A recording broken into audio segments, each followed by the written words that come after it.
Public Records Act. Okay, so with that, I'm going to turn it over to Scott Yates. Thank you, Jenny. Mr. President, members of the board, thank you for allowing me to be here with you this morning. My name is Scott Yates, and I'm a manager in the Office of Stakeholder Relations. My team is responsible for the management and facilitation of Public Records Act response processes on behalf of calPERS.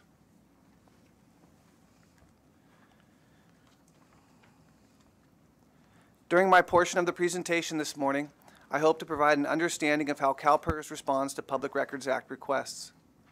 We commonly refer to the Public Records Act by the acronym PRA and to the requests themselves by PRAs. The PRA process at calPERS involves comprehensive intake, research, and response procedures designed to provide a timely and accurate response to any and all requests for public records. In April 2011, primary responsibility for calPERS PRA process transitioned to the Office of Stakeholder Relations within the External Affairs branch. As we move forward through these next 4 slides, you will see that the PRA response process is very much an enterprise-wide function. The Office of Stakeholder Relations employs 2 full-time analysts who serve as the PRA coordinators for calPERS, Anne-Marie Trout and Barbara Galley. Together, they have over 33 years of experience at calPERS and a broad base of business knowledge. The PRA coordinators operate as a single point of contact for requesters seeking public information. The requests range from simple and easy to the very complex and resource intensive. A real example of a simple request is, I would like a copy of calPERS' most recent annual financial report. A real example of a very complex request is, I would like a copy of all pension retiree data effective June 30th, 2013.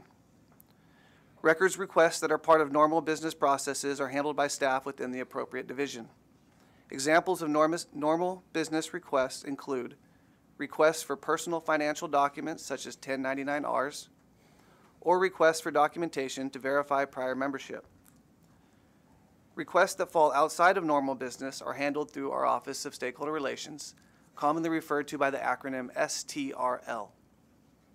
Although STRL manages the process, maintains centralized records, and coordinates all communications to the requester, the calPERS PRA process impacts the enterprise. PRAs touch all program areas among calPERS, and our push towards transparency has led to an increase in those requests. In 2011, we launched the online web submission tool to facilitate public inquiry for documents. Today, 80% of PRAs are received online. In 2012, calPERS partnered with calAware, a nonprofit that advocates for open government. Along with our legal office and calAware executives, we provided a training to calPERS staff about a public agency's obligations under California's PRA laws. In 2013, calPERS supported Sunshine Week activities by using our social media channels to share the goals of increasing public access. As part of our messaging, we encourage the public to use our PRA web submission tool when requesting documents. For the calendar year 2012, we closed 292 PRAs, an average of 24 per month. Last month, in July 2013, we closed 37 PRAs in that 1 month alone. It's a positive sign that calPERS continues to open our doors and our books to the public inquiry.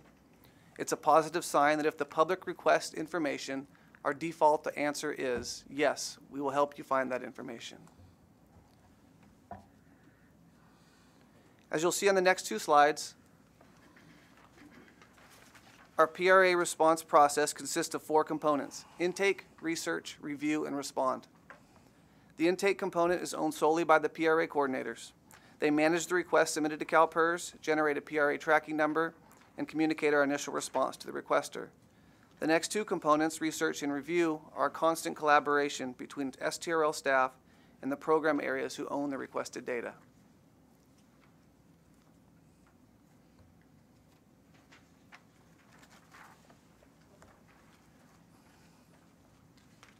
Responsibility for the PRA process falls across all divisions. We have 17 designated liaisons in the different program areas. The liaisons or data owners are the primary points of contact within the program area and serve as the subject matter experts for information contained within those areas. The program area staff carry the heavy burden of PRA requests here at calPERS. In my comments here today, I hope to convey my true appreciation for our data owners who work on behalf of calPERS to fulfill our numerous requests. For the most part, responding to PRAs is not part of a formal duty statement. It's captured in that other 5% identified as other duties as assigned. As calPERS continues to open our doors and our books to public inquiry, we need to consider the impact of transparency on staff workload. calPERS closed 74 PRAs in the last quarter of the recent fiscal year. The average response time was 32 days from receipt to completion. According to California's PRA law, PRAs always require a, quote, prompt, unquote, response. The statute includes strict timelines an agency must adhere to: a 10-day initial response period, an option for a 14-day extension, and 4 situations identified as unusual exceptions which allow for additional time to research, review, and respond to PRAs. Of the 4 unusual exceptions identified by statute, workload is not a viable reason for delaying or denying a PRA request. The fact that a public agency staff are otherwise busy with normal business practices or other priorities does not exclude the agency from providing a prompt response to PRAs. While the number of requests has been increasing to a high of 37 last month, calPERS has taken steps to make more public records available online. In 2010-2011, some of the most commonly requested public records were for copies of Form 700s filed by calPERS senior staff. Form 700s are statements of economic interest filed by certain state and local elected officials and high-level state employees. In 2012, we began posting those Form 700s to our website. By making the records publicly accessible via the web, we are working towards the 2000 and 2014 business plan goal, quote, improve timeliness in responses to public records requests by making more public records accessible online, end quote. Posting the Form 700s online was the low-hanging fruit. To continue working towards the goals outlined in the business plan, yes. Yes, Scott, on the Form 700 that are posted on the website now, if an individual says, well, I don't have a computer, are you still required to send them a hard copy? Absolutely, yeah. We need to send the data in any format that it is requested if we have it available in that format. Okay, thanks. To continue working towards the goals outlined in the business plan, STRL staff identified the most commonly requested public records: pension data about retirees. Pension data, either about an individual member, a subset of members, or for the entire retiree database, is the most commonly requested public record. In fact, since taking ownership of the PRA response process, we have received 110 requests for retiree data. 1 of every 6 PRA requests received by calPERS asked for some form of retiree pension data. Many of those requests first work their way through our Benefit Services Division and Customer Account Services Divisions, BNSD and CASD, 2 divisions within the Customer Support Services branch. They do a wonderful job of tracking the resources spent responding to Public Records Act requests. Between April 2013 and June 2013, the final 3 months of the recent fiscal year, BNSD and CASD staff worked parts of 29 PRAs. The work included 1,028 hours of staff time. That equates to 128 8-hour workdays. Over those 3 months, it took the effort of more than 2 full-time positions to respond to PRAs for these 2 calPERS divisions. The stats from BNSD and CASD are reflective of similar resource demands placed on other highly impacted program areas, such as investments, information technology, health, the actuarial branch, the Research, Retirement, and Planning Division, Public Affairs, the Contracts Unit of OSSD, and others. Yeah. Thanks, Scott. How precise does a request have to be? I mean, does an individual have to know, the requester have to know that we actually have that information? So the statute is twofold. It says it needs to ask for identifiable records, but then we are obligated to help the requester figure out what those identifiable records might be. So if they're not using calPERS language in their request, we kind of direct them to what they may be asking for. Okay, thanks. I shared a lot about the symbiotic relationship between the program areas and STRL. The picture would be incomplete if I didn't take a moment and highlight the role of the legal office in our response process.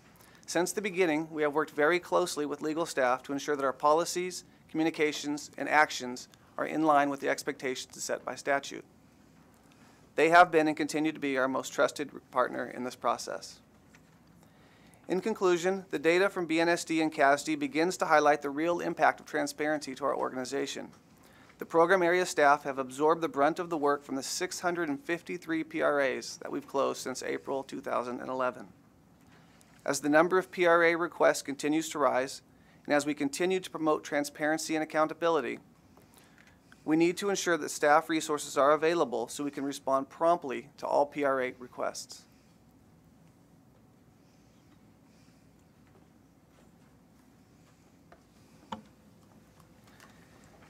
Finally, thank you for allowing me to speak with you this morning. I hope the information I presented gave you a better understanding of calPERS' PRA process and the impacts across the organization. I look forward to any questions at the conclusion of our presentation. Jenny will now take you through more of the legal details associated with PRAs.